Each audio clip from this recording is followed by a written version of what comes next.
The lumber futures have been down recently from a high of about $1,670 a month ago to a closing price this past Friday of $1,059. Now that is quite the decrease, but what does that mean for lumber prices in the long term? Well, there was an investors conference this past week and lumber companies were saying some pretty interesting things. And so stick around and I'll tell you all about it.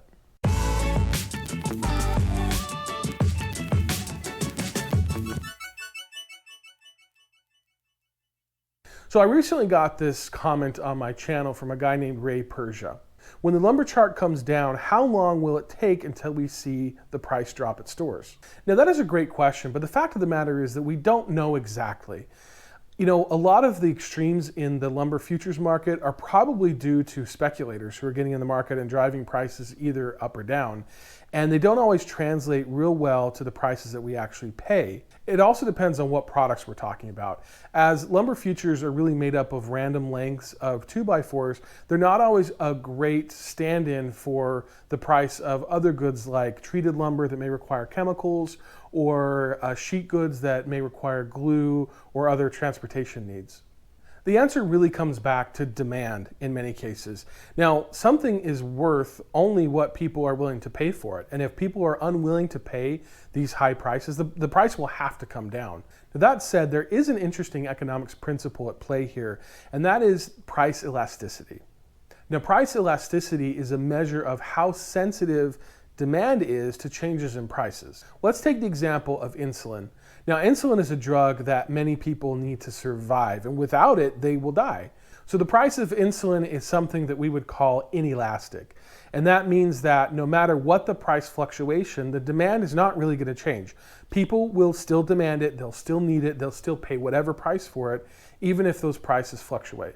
Other examples of products that have inelastic demand would be things like cancer drugs or even illicit drugs like heroin. People will do whatever they can to get that stuff. And that's an example of something that has inelastic demand. Now on the flip side, let's use the example of something else, say like frozen yogurt. Frozen yogurt is a commodity that has lots of substitutes. If the price for frozen yogurt just skyrockets, people are going to look at ice cream, they're going to look at frozen custard, or they're going to look at other desserts, or they'll even go without it because it's not something that people need to survive. That's an example of something with elastic demand. When the price fluctuates and changes, the demand can change along with it. Now, lumber is not exactly like heroin, but there's plenty of people who need it. When I was selling my house recently, I had a couple boards in my deck in the backyard that were really falling apart and were downright dangerous. Now, if I left those boards as is, that could scare away a potential buyer for my house, which could mean thousands of dollars potentially. And so to me, the price of wood was not a deterrent. I was going to buy those boards no matter what the cost was. Now, there are plenty of other people that are in similar situations where for them, it almost doesn't matter what the price of the lumber is, they have to buy it. Maybe they have a foundation poured or a house is half finished or there's a business being built that needs to be completed in order to make a living. And so there's all sorts of reasons why some people are less sensitive to price changes. There's plenty of people that can put off their projects, plenty of people that will put off building until prices come down, but there's a lot of people that don't or can't.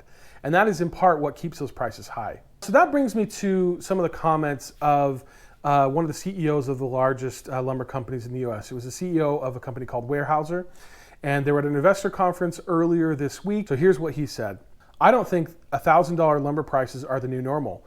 With that being said, when you think about the amount of housing we're going to have to build in the US over the next 3, 5, 10 years, that's just a significant amount of demand for wood products. So his personal thought is that lumber prices as they are now are too high, and that price of $1,000 or more per 1,000 board feet is not sustainable. And that's good news because that means that prices are going to come down at some point. But at the same time, he also says that that lumber demand is going to stay high. So unless the supply comes to meet that demand, lumber prices are still going to stay pretty high. And that fits really well with the message of my last video where I talked about how the housing shortage and how the fact that we need to build millions of more homes in this country are really going to contribute to high lumber demand for the next few years. He also said that as a company, they're focused on acquiring new timberland. They're really looking at expanding their business and really spending that windfall on new acquisitions. Other lumber companies are doing similar things. Canfor is investing $160 million in a new sawmill in Louisiana, and Interfor is going to buy 4 Georgia Pacific sawmills. So lumber companies are going to continue to try to pump out as much lumber as possible to take advantage of these high prices, and will work on using the new money that they're getting to expand their business. In the end, though, it really all comes back to demand from new home construction. The housing market is still hot. Housing supply is still low compared with the demand. And low interest rates mean that people are going to be able to afford to pay even more. Now, this makes new homeowners less elastic when it comes to the demand for lumber, and they will continue to pay high prices as part of a new home purchase until something in that equation changes. As always, let me know your thoughts. Are you being forced to pay high prices because you have no other choice, or are you putting everything on hold? Let me know, leave a comment. Also, like this video if you enjoyed it, subscribe to my channel to see other great videos like this, and we'll see you in the next one.